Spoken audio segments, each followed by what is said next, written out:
إن الحمد لله نحمده ونستعينه ونستغفره ونعوذ بالله من شرور أنفسنا ومن سيئات أعمالنا من يهده الله فلا مضل له ومن يضلل فلا هادي له وأشهد أن لا إله إلا الله وحده لا شريك له وأشهد أن محمدا عبده ورسوله أما بعد فإن خير الحديث كتاب الله وخير الهدي هدي محمد صلى الله تعالى عليه وسلم وشر الأمور محدثاتها وكل محدثة بدعة وكل بدعة ضلالة وكل ضلالة في النار من يطع الله ورسوله فقد رشد واهتدى ومن يعص الله ورسوله فقد ضل وغوى اللهم صل على محمد وعلى آل محمد كما صليت على إبراهيم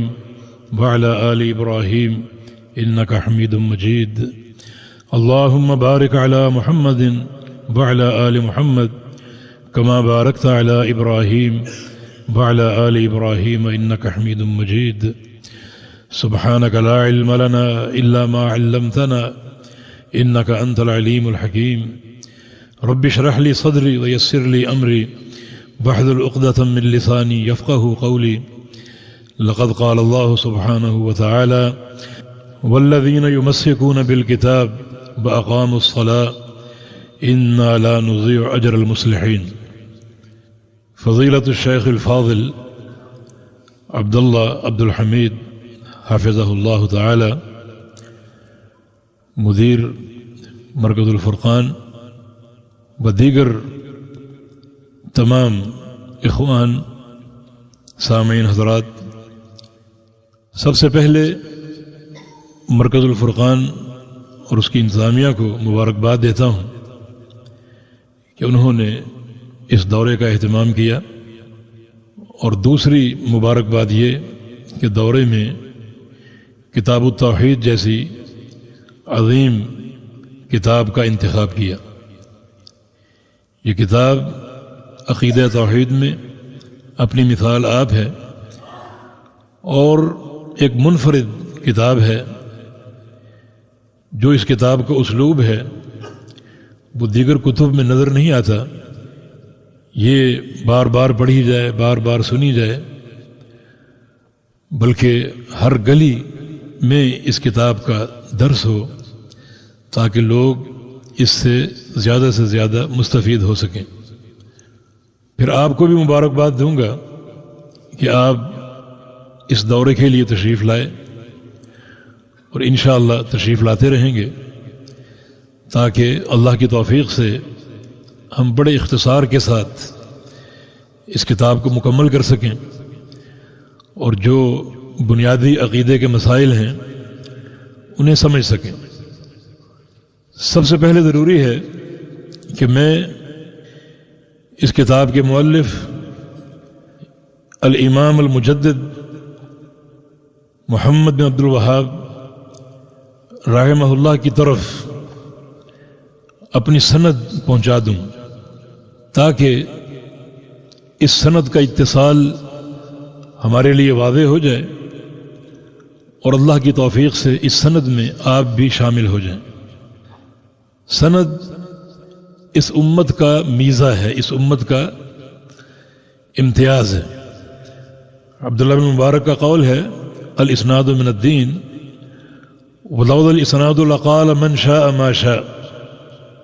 سند دین ہے، اگر سند نہ ہوتی تو جو شخص چاہتا جو مرضی کہتا پھرتا، اور ایسے بہت سے لوگ موجود ہیں جو جی میں آئے کہتے پھرتے ہیں، قصے کہانیاں، اور ان کا مواخذہ سند کی طلب کے ساتھ ہے، اس کی سند پیش کرو، جس نے ان کو عاجز کر دیا۔ محمد بن سیرین رحمہ اللہ بڑی چوٹی کے محدث علماء تابعین میں سے فرمایا کرتے تھے کہ سموا لنا رجالکم، اے علم بیان کرنے والو ذرا اپنے مشائخ کا نام تو بتاؤ، اپنے رجال ہمارے سامنے بیان تو کرو، تم کہاں سے آئے ہو، کیا تمہارا مخرج ہے؟ حافظ بن صلاح رحمہ اللہ جو فن حدیث اور مصطلح کے امام مانے جاتے ہیں وہ فرماتے ہیں کہ طلب علم میں استفادہ شرط ہے کہ ایک بیان کرنے والا کہاں کہاں پڑھنے گیا، کس کس سے پڑھا، کون اس کے مشائخ ہیں، تاکہ مشائخ کی معرفت سے ہمارے سامنے ان کا منہج واضح ہو جائے. تو بڑی اس کی اہمیت ہے. ان هذا العلم دین فانظروا امن تاخذون دینکم. یہ علم کیا ہے؟ یہ دین ہے، یہ علم اللہ کا نور ہے، اور خوب دیکھو اور غور کرو کہ یہ علم تم کس سے لے رہے ہو، کس سے حاصل کر رہے ہو. اور اس کے لیے علماء شرط ہیں، کیونکہ رسول اکرم صلی اللہ علیہ وسلم نے علماء ہی کو علم کی بقا کا سبب قرار دیا ہے. صحیح بخاری میں حدیث ہے، یرفع العلم بیشر الجہل وان اللہ لا يقبض العلم انتزاعا من صدور الرجال ولكن يقبضه بقبض العلماء حتى اذا لم يبق عالما اتخذ الناس رؤوسا جهالا يستفتون فیفتون برأیہم فیضلون ویضلون. کہ قیامت سے قبل علم اٹھا لیا جائے گا اور جہالت پھیل جائے گی. اللہ تعالی علم کیسے اٹھائے گا؟ فرمایا کہ علماء کے سینوں سے علم نہیں اٹھائے گا بلکہ علماء ہی کو اٹھا لے گا اور وہ علم اپنے ساتھ لے کے چلے جائیں گے. اس سے کیا ثابت ہوا کہ علم کی بقا کا سبب علماء ہے، کتابیں نہیں، تمہاری سی ڈیز نہیں، تمہارے کمپیوٹر نہیں، بلکہ علماء. طلب علم کے لیے علماء کے پاس جایا کرو. میں نے مبارکباد آپ کو دی کہ آپ یہاں چل کر آئے. طلب علم کے لیے چل کے آنا بڑا بابرکت ہے. رسول اکرم صلی اللہ علیہ وسلم کا فرمان ہے، من سلک طریقا یلتمس فیہ علما سہل اللہ لہ بہ طریقا الی الجنہ. جو شخص ایک راہ پر چلے، کس لیے؟ طلب علم کے لیے، نبی علیہ السلام کے فرامین سننے کے لیے، اللہ تعالیٰ اس کا جنت کا راستہ آسان کر دیتا. میں دو شخصیات آپ کے سامنے پیش کرتا ہوں کہ ان کا طلب علم کے لیے چل کے جانا کن نتائج کا باعث ہوا. اور ایک طالب علم قرآن نے پیش کیا ہے، اس کا چل کے جانا ذکر کیا ہے، جو کہ نابینا تھا. بسم اللہ الرحمن الرحیم. عبس وتولی ان جاءہ الاعمی. نبی علیہ السلام کے پاس اعمی نابینا آیا، اسے کچھ سوالات کے جواب مطلوب تھے. حاضر خدمت ہو گیا، نابینا تھا. اس وقت رسول اکرم صلی اللہ علیہ وسلم کے پاس کچھ رؤسائے مکہ بیٹھے ہوئے تھے اور آپ انہیں دعوت دے رہے تھے دین کی. اب چونکہ یہ نابینا تھے، انہیں ماحول نظر نہ آیا اور اپنا سوال آ کر پیش کر دیا. نبی علیہ السلام کو یہ ادب کہ منافی لگا، کچھ ناگوار لگا، اور آپ کے ماتھے پر بل آ گئے. یہ واقعہ معروف ہے. اللہ تعالیٰ کیا فرماتا ہے؟ وَأَمَّا مَنْ جَاءَكَ يَسْعَى وَهُوَ يَخْشَى. کہ جو شخص آپ کے پاس آیا بڑی کوشش کرتے ہوئے اور تیزی کے ساتھ چلتے ہوئے تاکہ آپ سے علم لے، وَهُوَ يَخْشَى، اور اس کا دل اللہ کی خشیت سے بھرا ہوا ہے. مانا یہ عمل خشیت الہی کا موجب ہے. طلب علم کے لیے چلنا اور جانا اللہ تعالیٰ کی خشیت کا موجب ہے. اللہ تعالیٰ نے اس کی سعی پر اس کی خشیت کی شہادت دی کہ اس کا دل اللہ کی خشیت سے لبریز ہے. تو یقیناً جو لوگ بھی طلب علم کے لیے جاتے ہیں، نکلتے ہیں، چلتے ہیں، وہ دین اسلام میں انتہائی معتبر ہیں. وہ درسگاہ کی طرف نہیں جا رہے بلکہ جنت کی طرف جا رہے ہیں. اور جتنا وقت وہ بیٹھے رہیں اور علم کے سماع کا سلسلہ قائم رہے، اتنا وقت کیا ہوتا ہے؟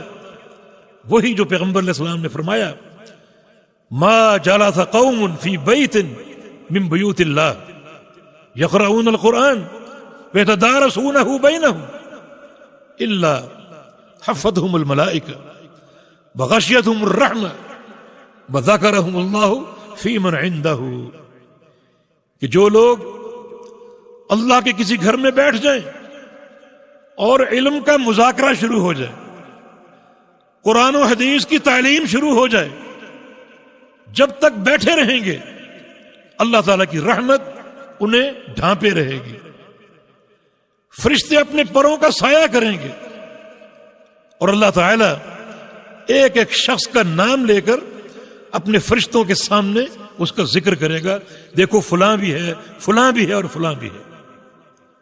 اس کا چرچا اور اس کا نام عرش معلیٰ پر گونج رہا ہے، اللہ تعالیٰ اس کا نام لیتا ہے اور فرشتوں کے سامنے لیتا ہے۔ تو آپ غور کیجئے، یہ طلب علم کا سلسلہ کتنا بابرکت ہے۔ بس اللہ رب العزت ہماری نیتوں میں اخلاص پیدا فرما دے اور ہمیں صحیح فہم عطا فرما دے، صحیح سمجھ عطا فرما دے، کیونکہ اصل فضیلت صحیح سمجھ اور فہم کی ہے، تعلق بالدین کی نہیں ہے، کیونکہ پیغمبر علیہ السلام کا فرمان ہے، من یرید اللہ بہ خیرا یفقہہ فی الدین، اللہ تعالی جس شخص کے ساتھ بھلائی کا فیصلہ فرما لے اسے کیا دیتا ہے؟ دین کی سمجھ دیتا ہے۔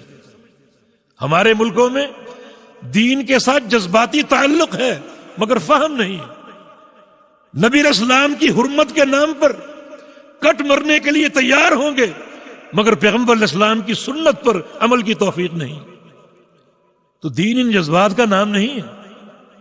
ان اللہ یعطی الدنیا لمن یحب ومن لا یحب ولا یعطی الدین الا من یحب، اللہ تعالی دنیا دیتا ہے خواہ اس سے محبت ہو یا نہ ہو، لیکن دین صرف اس شخص کو دے گا جس سے اللہ کو محبت ہوگی۔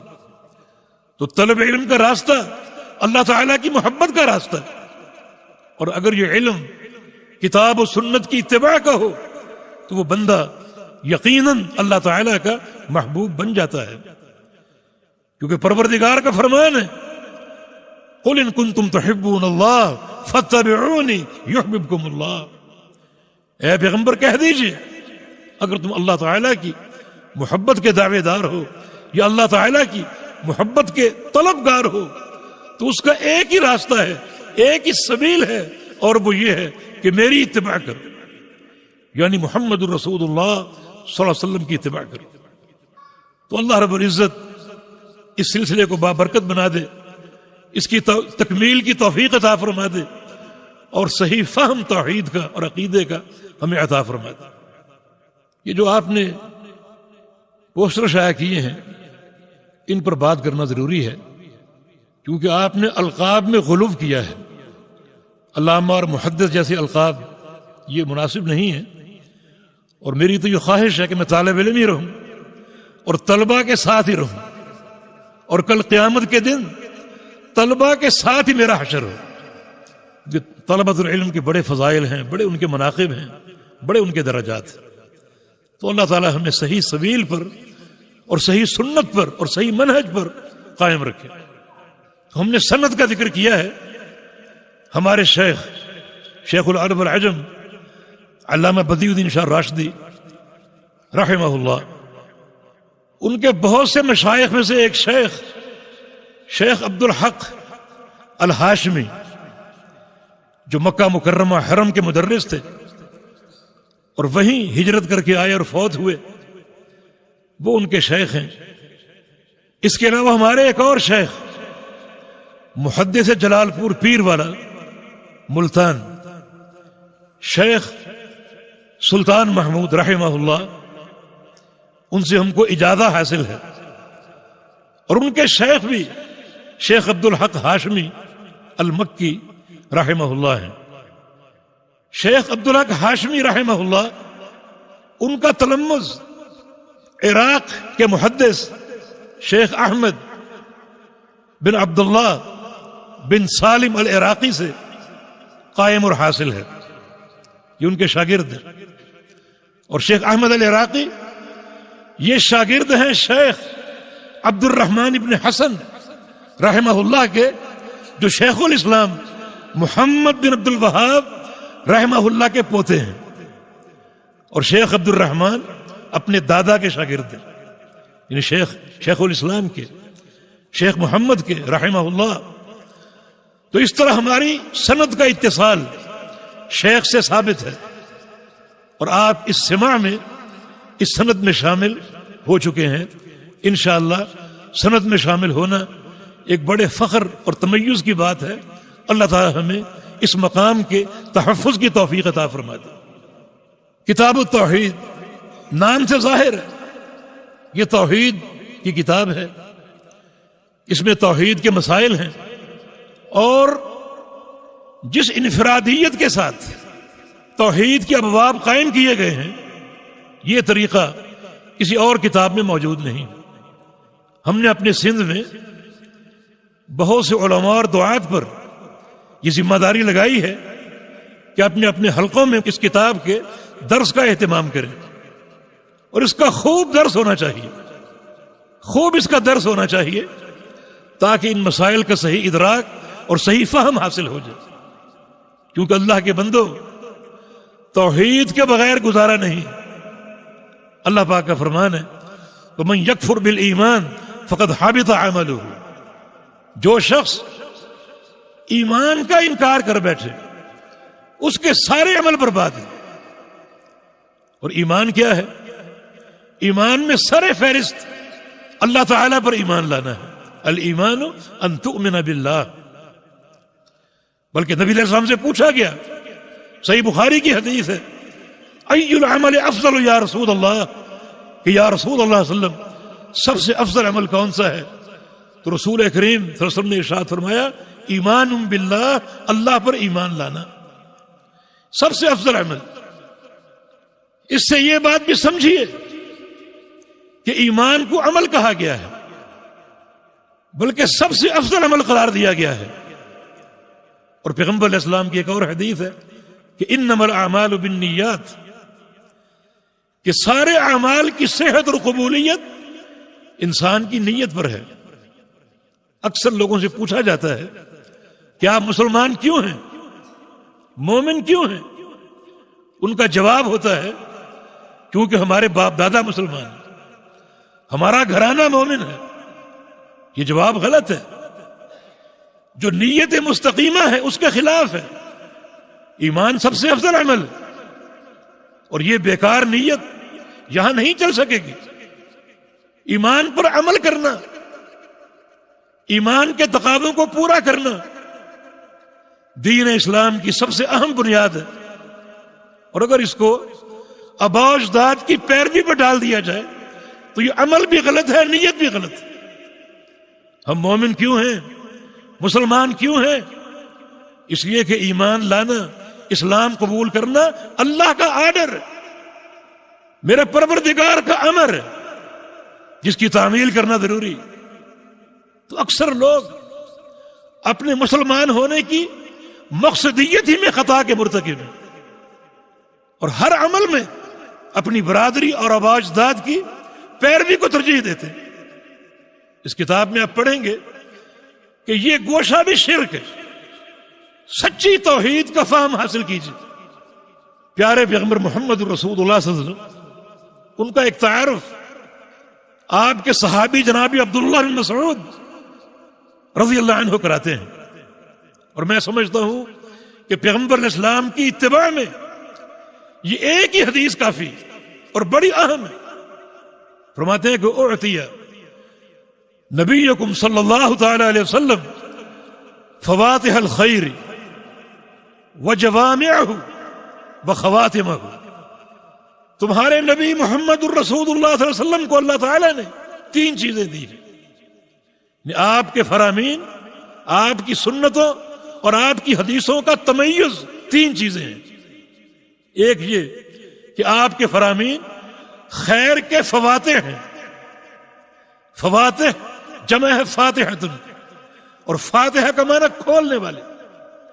اسی سے ایک لفظ آپ جانتے ہیں مفتاح، چابی کو بولتے، یہ فاتحہ کا ماخذ ہے. تو نبی علیہ السلام فواتح الخیر دیے گئے. جو آپ کی حدیثیں ہیں، آپ کی سنتیں ہیں، وہ خیر کو کھولنے والی ہیں، خیر کے خزانوں کو کھولنے والی ہیں. اگر کسی کو خیر حاصل کرنی ہے اور خیر کے خزانے لوٹتے ہیں تو اس پر یہ فرض ہوگا کہ وہ اللہ کے پیغمبر کی حدیثوں کا علم حاصل کرے. اور جو لوگ پیغمبر علیہ السلام کی سنتوں سے اور حدیثوں سے دور ہیں وہ خیر کے خزانے حاصل نہیں کر سکتے. اور اس کے ساتھ ساتھ جوامع، جو آپ کے فرامین ہیں بڑے جامع، آپ کی حدیثیں تحصیل کا درجہ رکھتی. بعض ایسے فرامین ہیں ایک ہی حدیث ایسا منہج کو کھولتی ہے اور دو ٹوک طریقے سے کہ دوسری کوئی گنجائش ہی نہیں بچتی. میں ایک مثال آپ کو دیتا ہوں. نبی علیہ السلام کا فرمان صحیح مسلم میں، من عمل عملا لیس علیہ امرنا فہو رد. یہ حدیث دو ٹوک تحصیل کلمۃ الفصل ہے یہ، اور پتھر پر لکیر ہے. جو شخص کوئی ایسا عمل کرے جس پہ ہمارا ٹھپا نہیں ہے، ہمارے سے مراد محمد الرسول اللہ صلی اللہ علیہ وسلم، جس پر ہماری مہر نہیں ہے، جس عمل کو ہماری تصدیق حاصل نہیں ہے، چاہے پوری دنیا اس کی تصدیق کرے، لیکن اگر ہماری تصدیق حاصل نہیں ہے تو وہ عمل مردود ہے. یہ قول فصل ہے، کوئی بھی ہو، کوئی قید نہیں. وہ عربی ہو، عجمی ہو، گورا ہو، کالا ہو، مشرق کا ہو، مغرب کا ہو، مرد ہو یا عورت ہو، آجر ہو، تاجر ہو، مستاجر ہو، کوئی بھی ہو، کوئی ایسا عمل کر لے جس پہ ہمارا ٹھپا نہیں ہے، وہ عمل کچھ بھی ہو، حج ہو، عمرہ ہو، زکوٰۃ ہو، جہاد ہو، اگر وہ طریقہ ہمارا اختیار نہیں کر رہا تو اس کا وہ عمل مردود ہے. کتنی جامع بات ہے. یعنی ایک جملے میں ایک بڑا مسئلہ واضح کیا اور یہ بات سمجھا دی کہ جس عمل کو اللہ کے پیغمبر کی تصدیق حاصل نہیں وہ مردود ہے. تو نبی علیہ السلام کی حدیثیں فواتح الخیر، جوامع الخیر اور خواتم الخیر. ان حدیثوں کو پڑھو، ان پر غور کرو، ان کو اپناؤ، تمہارا ایک بڑا اہم مرحلہ حل ہو جائے گا، اور وہ یہ ہے کہ خاتمہ خیر پہ ہوگا، خاتمہ خیر پہ ہوگا. جو نبی علیہ السلام کا فرمان ہے کہ انما الاعمال بالخواتیم، بندوں کے اعمال کی قبولیت اور صحت کا دار و مدار بندوں کے خاتمے پر ہے. یہ ایک ہی فضیلت اتنی بڑی ہے کہ اگر یہ ایک ہی حدیث ہوتی نبی علیہ السلام کی سنت اور حدیث کی فضیلت میں تو کسی دوسری چیز کی حاجت نہ ہوتی. پہلی چیز فواتح الخیر کہ نبی علیہ السلام کی حدیث خیر کی چابی ہے. میں ایک حدیث کا حوالہ دیتا ہوں، اس کی سند میں کلام ہے مگر اس کی تائید دوسری حدیث سے حاصل ہوتی ہے. رسول اللہ صلی اللہ علیہ وسلم کا فرمان ہے لا الہ الا اللہ مفتاح الجنہ، لا الہ الا اللہ جنت کی چابی ہے. یہ چابی کس نے فراہم کی؟ محمد الرسول اللہ صلی اللہ علیہ وسلم. یہ آپ کی حدیث فواتح الخیر، لا الہ الا اللہ جنت کی چابی ہے. اور اس کی تائید ایک اور حدیث صحیح مسلم کی حدیث ہے.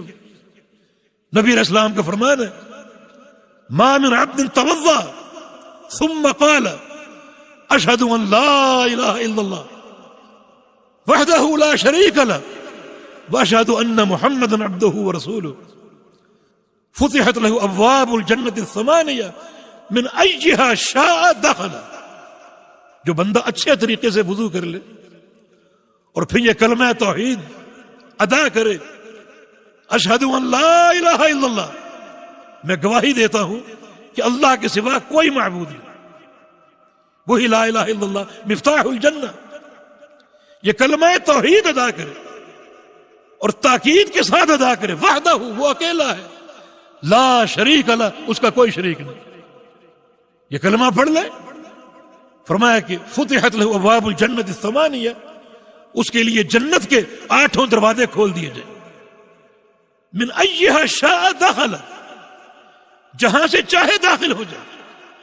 دیکھیں یہ کلمہ توحید مفتاح الجنہ ہے، جنت کی چابی ہے، معنی جنت اس کلمے سے کھلے گی، توحید کے کلمے سے، توحید کے عقیدے سے۔ اگر آپ کی توحید میں ایک سوئی کے ناکے کے برابر خلل ہے تو آپ کی زکاتیں، آپ کے صدقات، آپ کے روزے، ہر روز کا عمرہ، ہر سال کا حج جنت کے دروازے کو نہیں کھول سکے۔ جنت کا محور اور جنت کا مدار لا الہ الا اللہ ہے، عقیدہ توحید۔ اس لیے توحید کی بڑی اصلاح کی ضرورت ہے۔ چونکہ وضو کا ذکر ہوا اور پیغمبر علیہ السلام کی اس حدیث کا ذکر ہوا کہ آپ کے فرامین فواتح الخیر ہیں اور جوامع الخیر ہیں اور خواتم ہیں، تو خواتم کے تعلق سے وضو ہی کے حوالے سے ایک اور حدیث سن لیجئے، صحیح ابن حبان کے حوالے سے۔ رسول اللہ صلی اللہ علیہ وسلم نے ارشاد فرمایا کہ جو شخص وضو کر لے اچھے طریقے سے سنت کے مطابق، آپ ناراض نہ ہوئیے گا، سر کے مسح کے بعد الگ سے گردن کا مسح خلاف سنت بدعت ہے، الگ سے بازوں پر ہاتھ پھیرنا بدعت ہے، اور وضو مفتاح الصلاح ہے، نبی علیہ السلام کا فرمان ہے مفتاح الصلاۃ الطہور، کہ نماز کی چابی وضو ہے، اگر یہیں گڑبڑ ہو گئی تو غلط چابی سے تالے نہیں کھلتے۔ کس طرح مفاتیح جو ہیں وہ تقسیم ہو رہی، جو شخص وضو کر لے اور ایک اور دعا کا ذکر وہ پڑھ لے، سبحانک اللہم وبحمدک اشہد ان لا الہ الا انت استغفرک واتوب الیک، وہی کلمہ توحید، اشہد ان لا الہ الا انت، میں گواہی دیتا ہوں کہ تیرے سوا کوئی معبود حق نہیں۔ وضو کے بعد یہ دعا پڑھ لے، یہ بعینی وہی دعا ہے جو کفارہ مجلس کی دعا ہے۔ اس کا اجر کیا ہے؟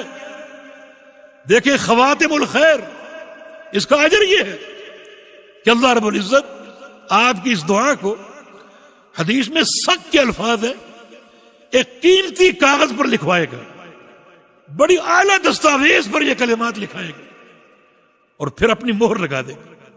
آپ نے کلمات پڑھے، اللہ رب العزت ایک انتہائی قیمتی کاغذ پر یہ کلمات لکھوائے گا اور اپنی مہر لگا دے گا۔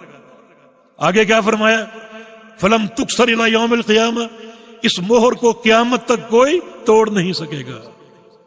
خاتمہ خیر، جس شخص کے ایک عمل پر مہر لگ جائے اور وہ مہر قیامت تک قائم رہے، اس کا خاتمہ خیر پر یقینی ہے یا نہیں؟ اس کی موت شرک پر آ سکتی ہے، کفر پہ آ سکتی ہے؟ ہرگز نہیں۔ تو پیغمبر علیہ السلام کے فرامین کتنا عظیم سرمایہ ہے۔ تو ان نصوص سے یہ واضح ہوا کہ جنت کی چابی ایک ہی، نمازیں، روزے، حج و زکوٰۃ نہیں۔ اگر توحید میں خلل ہے تو ان میں سے کوئی عمل جنت کو کھولنے کی صلاحیت نہیں رکھتا۔ جنت کھلے گی صرف کلمہ لا الہ الا اللہ کی برکت سے۔ بڑا عظیم کلمہ، عقیدہ توحید کی اساس، عقیدہ توحید کی بنیاد، مگر سچے فہم کے ساتھ۔ آگے دروس میں ہم نے اس کلمے پر بات کرنی ہے، اس کا صحیح فہم آپ کو دینا ہے، کیونکہ صحیح فہم کے ساتھ یہ کلمہ پڑھنا اور پڑھانا قابل قبول ہوگا۔ یہ عقیدہ توحید کی اہمیت، توحید گناہوں کا کفارہ، توحید اللہ تعالیٰ کے قرب کا سب سے اقرب راستہ، شارٹ کٹ، جنت کا شارٹ کٹ، اللہ کی رضا کا شارٹ کٹ۔ صحیح مسلم میں ایک طویل حدیث ہے، ابو ذر غفاری رضی اللہ عنہ کی روایت سے، یہ پیغمبر علیہ السلام کے ساتھ تھے اور مدینے کی گلیوں میں جا رہے تھے، اچانک احد پہاڑ سامنے آ گیا، ہماری محبتوں کا مرکز، ھذا احد یحبنا ونحبہ، یہ احد پہاڑ ہم سے محبت کرتا ہے، ہم اس سے محبت کرتے ہیں۔ اچانک آ گیا تو نبی علیہ السلام نے ابو ذر غفاری کو ایک علم دیا، ابو ذر ما یسرنی ان یکون احد لی ذہب، یہ جو احد پہاڑ ہے یہ 6-7 کلومیٹر کے طول و عرض میں یہ پھیلا ہوا ہے، مجھے یہ بات پسند ہی نہیں کہ مجھے یہ پہاڑ سونے کا بنا کر دے دیا جائے۔ اگر یہ پہاڑ مجھے سونے کا بنا کر دے دیا جائے مجھے کوئی خوشی نہیں ہوگی۔ غور کریں پیغمبر علیہ السلام کا تعلق جا کر کہاں جڑتا ہے، یہ دنیا نہیں، دنیا کے مراسم نہیں، یہ دنیا کے درہم و دینار نہیں، تعلق باللہ، مجھے کوئی خوشی نہ ہوگی۔ قصہ طویل ہے، آگے چلتے گئے، بڑھتے گئے، اور پیغمبر علیہ السلام کچھ باتیں کرتے گئے، آخر میں فرمایا کہ ابو ذر مکانک، یہاں کھڑے ہو جاؤ، ٹھہر جاؤ، لا تبرح حتی آتیک، یہاں سے ہلنا نہیں جب تک میں واپس نہ آ جاؤں۔ وہاں کھڑا کر گئے اور خود آگے چلے گئے۔ ابو ذر فرماتے ہیں کہ مجھے ایک زوردار دھماکے کی آواز آئی، بہت اونچی آواز، میں گھبرا گیا کہ پیارے نبی اکیلے گئے ہیں، کوئی پریشانی نہ ہو گئی ہو۔ ارادہ کیا کہ دوڑ کے جاؤں اور جا کر اپنے نبی کو دیکھوں، مگر پھر پیغمبر علیہ السلام کی حدیث یاد آ گئی کہ یہاں ٹھہرے رہنا، یہاں سے ہلنا نہیں۔ اب عجیب کشمکش، ایک طرف پیغمبر علیہ السلام کے حوالے سے تشویش ہے اور دوسری طرف پیغمبر علیہ السلام کا فرمان یہاں سے ہلنا نہیں۔ انہوں نے کس چیز کو مقدم کیا؟ اور ایک سلفی فکر کیا ہے؟ اللہ کے پیغمبر کے فرمان۔ ابھی شیخ بھی فرما رہے تھے کہ پیغمبر علیہ السلام کا فرمان، پیغمبر علیہ السلام کی سنت ہر چیز پر مقدم۔ ایک طرف نبی علیہ السلام کی ذات کے تعلق سے خطرہ پیدا ہو گیا، ایک طرف پیغمبر علیہ السلام کا فرمان یہاں سے ہلنا نہیں۔ تو چونکہ پیغمبر علیہ السلام کا آرڈر تھا، آپ کا امر تھا، وہاں کھڑے رہے، مگر بڑے مضطرب، کتنا تڑپے ہوں گے، لیکن نبی علیہ السلام کے فرمان کو نہیں چھوڑنا۔ تھوڑی دیر بعد پیغمبر علیہ السلام تشریف لے آئے، ابو ذر غفاری مطمئن ہوئے اور نبی علیہ السلام کو اپنی تشویش سے آگاہ کیا۔ آپ نے فرمایا کہ ابو ذر تم نے بھی آواز سنی تھی؟ عرض کیا کہ جی ہاں۔